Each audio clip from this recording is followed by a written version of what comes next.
Magandang umaga po. Ako po si Georgette Francine SB. Ito po ay ang aking performance pa sa Pilipino. Tayo po ay gagawa ng sandwich.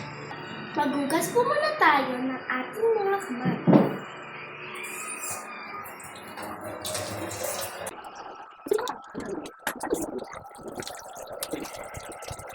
Lasan natin ang ating mga gulay. Ito ay mustasa. Ito ay ang ating kamatis.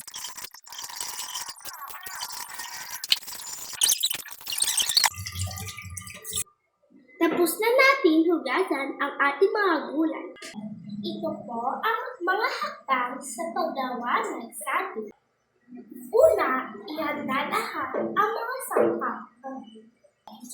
Ito ang mga sangkap. Una, tinapay. Pangalawa ay ang mayonnaise. Pangatlo ay ang mga mustasa. Pang-apat ay ang kamatis. Panglima ay ang mga cheese. Anim ang mga itlog natin. Paggawa ng sandwich. Oops!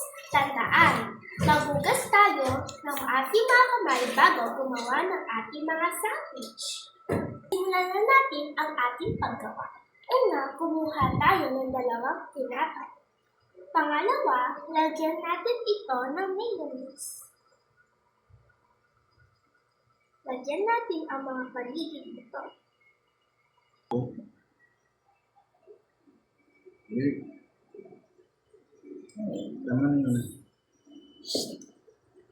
Pangatlo, kumuha tayo ng 2 mustasa. Pang-apat, kunin na natin ang ating kamatis. Ipalibot natin ang ating kamatis. Pang-5, kumuha ng dami ng sapat ng cheese. Ilagay ito sa taas ng mga kamatis. Kumuha ng sapat ng dami ng itlog. Lagyan ulit natin sa ibabaw ang ating palaman.